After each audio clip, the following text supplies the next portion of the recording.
कोण आहे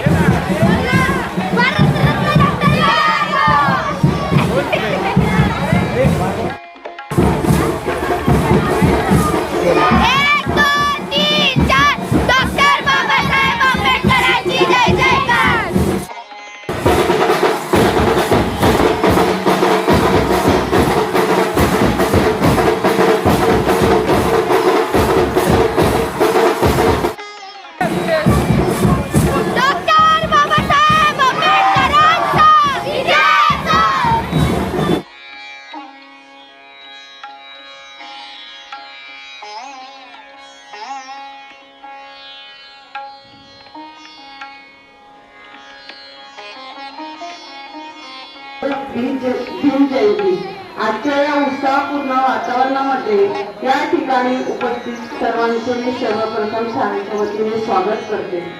होते अंधार गेले जीवन गावीला प्रकाश, होते अंधार गेले जीवन गावीला प्रकाश, सर्वसामान्यांना ज्योत घेण्यासाठी फुले गेले आकाश. वंदन करून डॉक्टर बाबासाहेब आंबेडकरांना सुरुवात करते मी आजच्या कार्यक्रमात.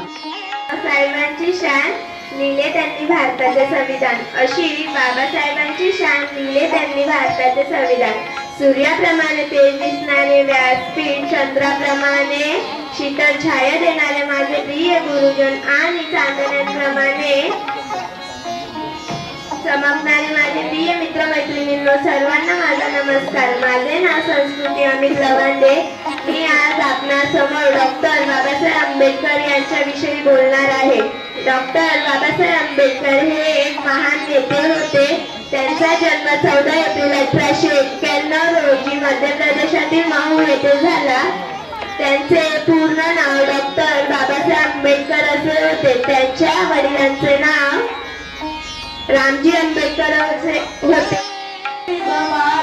गरज आज नाही कुणाची आम्हाला, ना मंत्री श्रीमंती ना हाव पाहिजे, ना मंत्री श्रीमंती ना हाव पाहिजे, पण तुझ्या रक्तामधला भीमराव पाहिजे.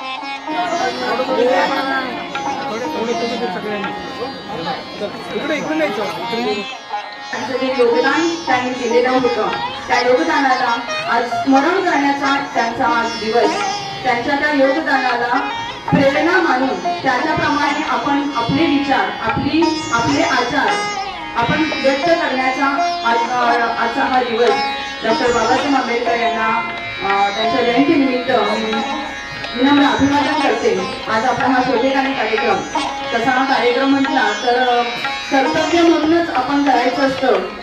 कारण कोणत्याही महापुरुषाची जयंती साजरी करणं हे प्रत्येक भारतीयाचं कर्तव्यच आहे. त्याच्यामध्ये आपण कोणत्याही प्रकारचं काही महत्त्वाचं म्हणजे काही असं वेगळं करत नाहीये. कारण त्यांच्या जयंतीनिमित्त एकत्र येणं, त्यांचे विचार एकमेकांशी शेअर करणं आणि त्यांच्या विचारानुसार आपल्या समाजामध्ये परिवर्तन घडवून आणण्यासाठी स्वतःचं आचरण बदलणं हे फार महत्त्वाचं आहे.